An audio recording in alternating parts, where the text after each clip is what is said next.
जब वो श्रीमद् भागवत की कथा उन्होंने श्रवण की,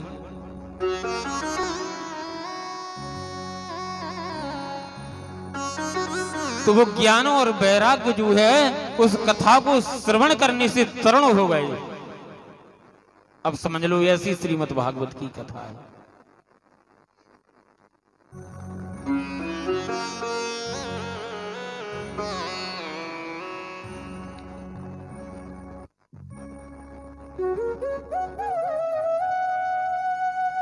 भगवान को प्राप्त करने के लिए श्रीमद् भागवत की कथा है। यदि आपको भगवान की प्राप्ति कहीं खोज कर रहे हो तो मैं तो कहता हूं कि आप जो है भागवत का श्रवण करें, आप भागवत पढ़ें।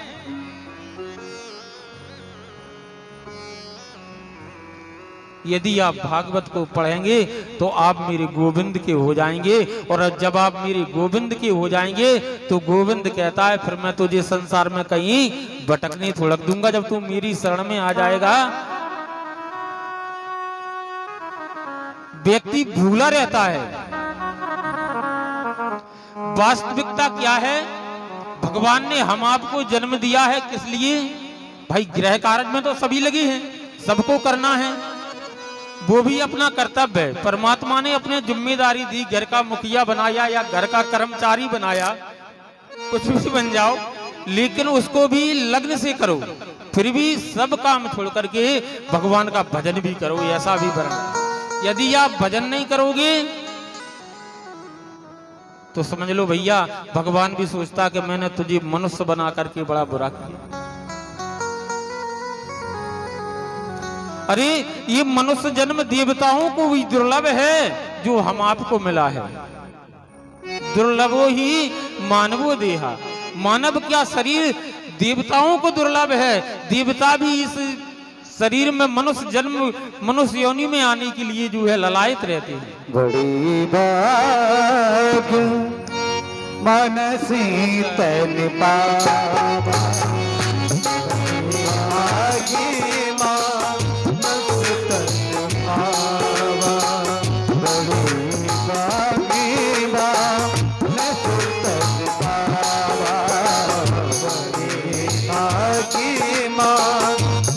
तन पावा, बड़ी भाग्यवान सुतन पावा, बड़ी भाग्यवान सुतन पावा, तेरे दुर्लभ सद्गुण तन पावा, तेरे दुर्लभ सद्गुण तन पावा।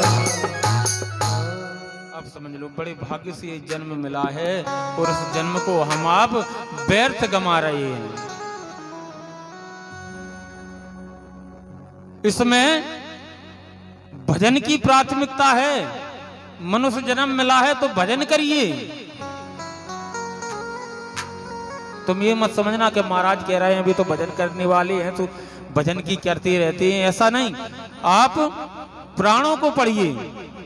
अपनी जो रामचरितमानस है ना, उसे प्रत्येक घर में 5 चौपाइयां तो होना चाहिए, ऐसा नियम है। प्रत्येक घर में 5 दोहे तो करना ही करना चाहिए, और उसी में अगर उसको पढ़ेंगे तो सब कुछ मिल जाएगा। क्यों भजन करना चाहिए? तुलसीदास जी ने लिख दिया है कि बारी मथाई घृत होए बर सिकता तेबर तेल, और बिन हरि भजन न भव तरें, यह सिद्धांत अपेल।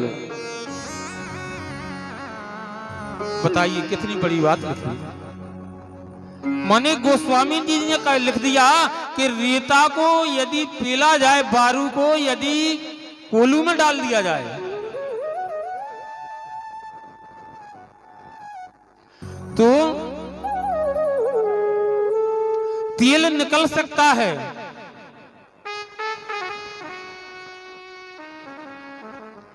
पानी को यदि पीसा जाए चक्की में,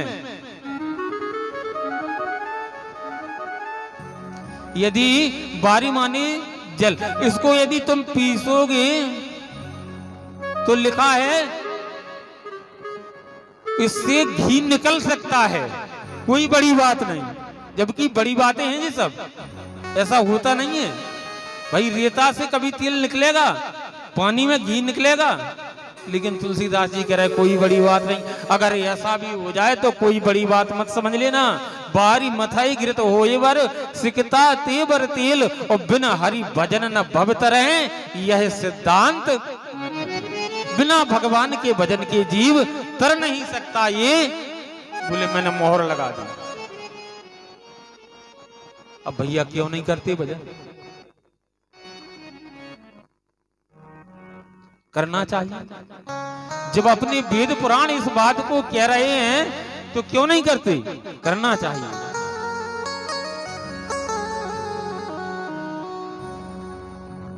और भैया भगवान का जब भजन करेंगे तो आत्मा भी पवित्र हो जाएगी। क्यों?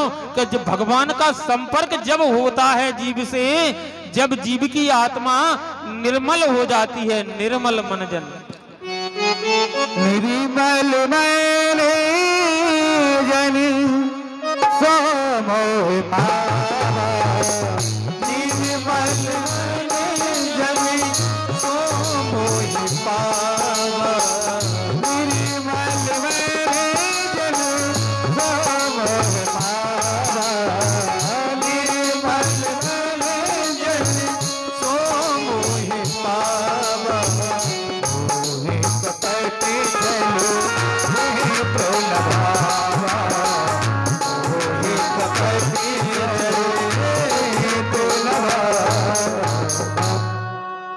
कपट छल छिद्र यदि भरा रहा तो फिर भगवान का भजन होने वाला नहीं है। इसको पहले त्याग देना है।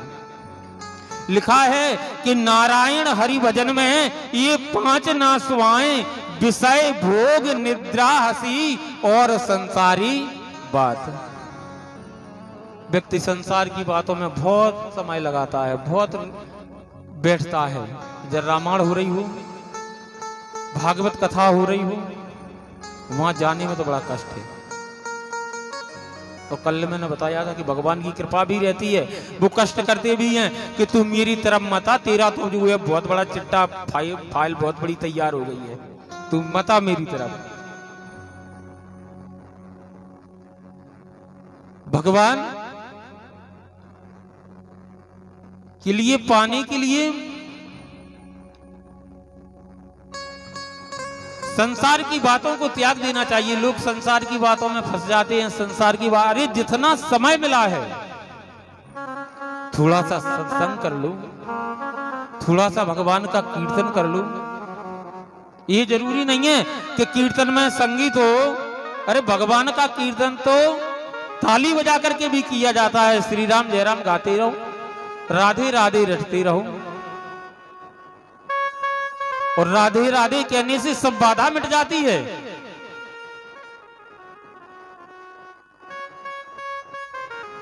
इसमें कोई प्रतिबंध नहीं है। यदि लिखा है कि जीव यदि कोई और चीज सीखे, कोई मंत्र सीखे,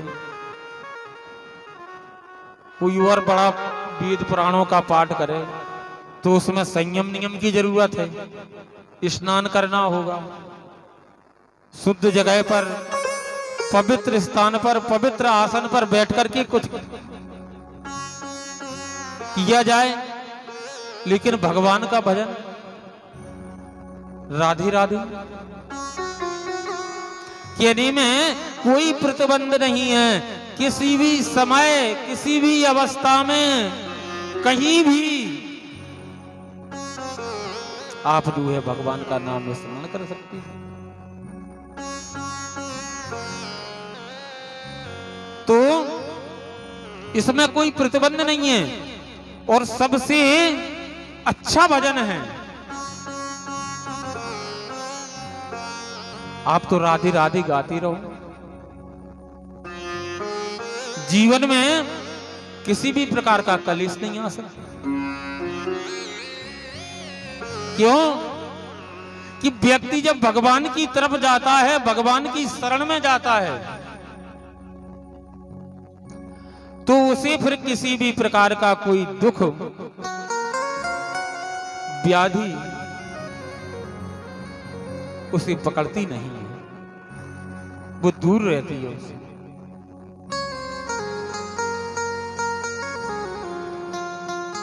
भगवान की भक्ति में जो है इतनी बड़ी शक्ति है। लिखा है सुखी मीन तह नीर अगाधा और जिम हर शरण न एक बाधा। काय की बाधा है फिर? जब भगवान की शरण में पहुंच गए व्यक्ति, जब अपने आप में रहता है, तब उसे जो है बहुत बाधाएं परेशान करती। व्यक्ति का जीवन में एक संबंध जरूर होना चाहिए, माने एक इष्ट जरूर होना चाहिए। इष्ट जानते हो? माने भगवान, एक को मानिए, ठाकुर जी को मानिए। कृष्णम वंदे जगत गुरु, भगवान श्री कृष्ण सारे संसार का गुरु है। आप उसके लिए मानिए ना।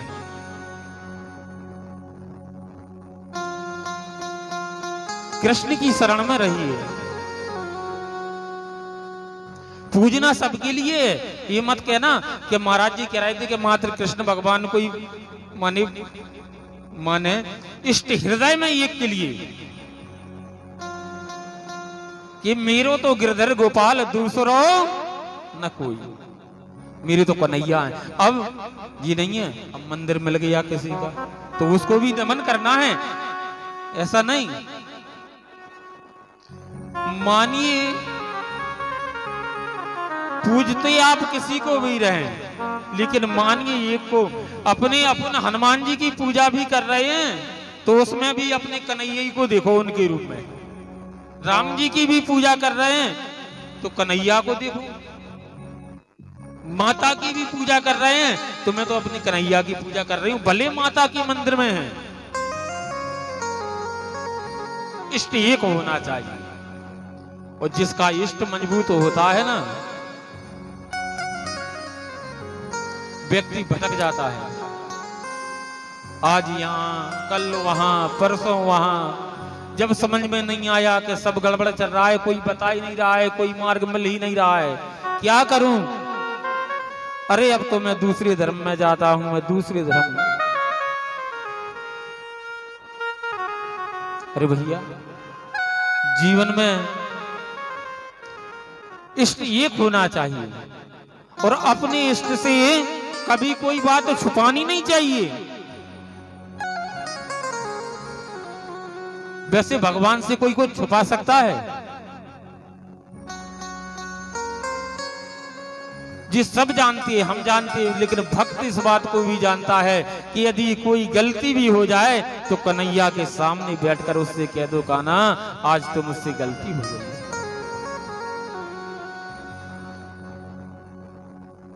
कहना पड़ेगा। ये भक्ति का नाता है, ये भक्त की परिभाषा है। व्यक्ति सोचता कौन देख रहा है, कौन देख रहा है, कर लो चोरी। प्रिय भक्तों, भगवान सब कुछ देखता है।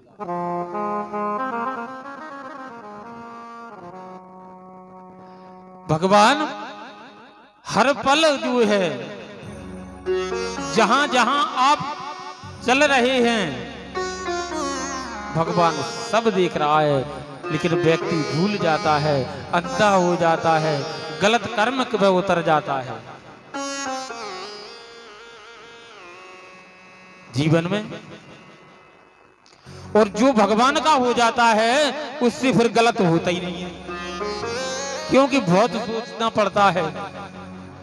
कर दूंगा, फिर जाऊंगा उसके पास तो वो क्या कहेगा।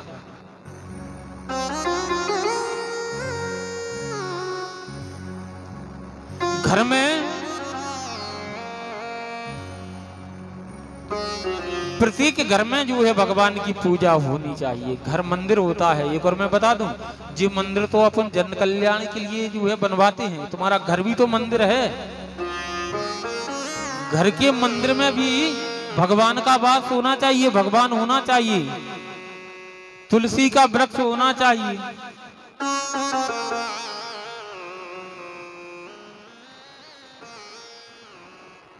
जब भगवान घर में ठाकुर जी का वास होगा तो आपका ये कमरा सुरक्षित रहेगा। कोई गलत व्यक्ति आएगा, कहेंगे भैया वो पूजा का कमरा है, उधर नहीं जाने का। इतनी तो अपने घर में जगह जो है भगवान को दे करके रखो। ये कलयुग है, अभी तो कुछ नहीं है, आगे चल के बहुत कुछ गड़बड़ होने वाला है। इसलिए भैया ठाकुर जी की पूजा और भगवान के लिए भोग,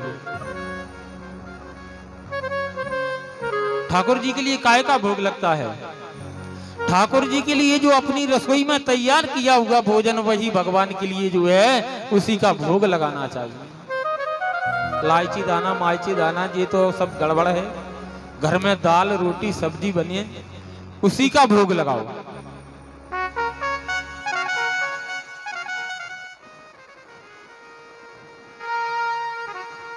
और फिर उस भोजन, उस भोग के लिए अपने सारे भोजन में मिलाकर सबको प्रसाद रूप में देंगे।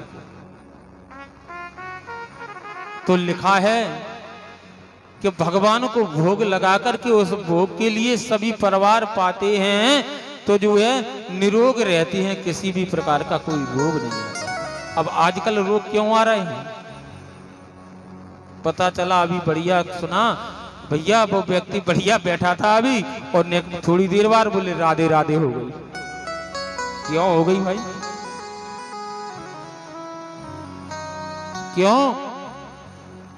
तुम 24 घंटे कलह का भोजन और कलह में रहते हो, दिमाग पर टेंशन रहती है।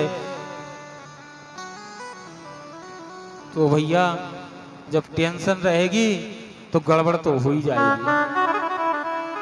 और जब सब काम भगवान के लिए सौंप दो कि प्रभु सब कुछ तेरा है, हालांकि सौंपता कोई नहीं है, लेकिन सौंप दो अगर तो लिखा है, माने कहते सब हैं, आरती करते तो सब कहते कि तेरा तुझको अर्पण और क्या लागे मेरा। प्रभु सब तेरा ही तो है, तुझे अर्पण है। और लगने की बात आ जाए तो सबसे पीछे।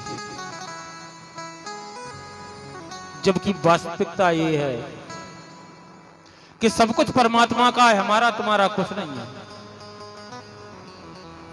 हमारा तुम्हारा कुछ भी नहीं है। यहां इस संसार में आए हैं और यहां से जाना है। ये बात सत्य है कि नहीं? यहां से जाना है, ये बिल्कुल सत्य है। यहां कोई अमर नहीं रह सकता। खूब गाड़ी बंगले जमीन जायदाद सब कर लो, सब यहीं छोड़ करके जाना है सबको।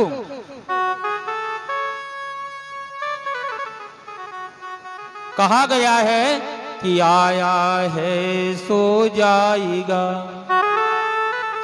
राजा रंग फकीर।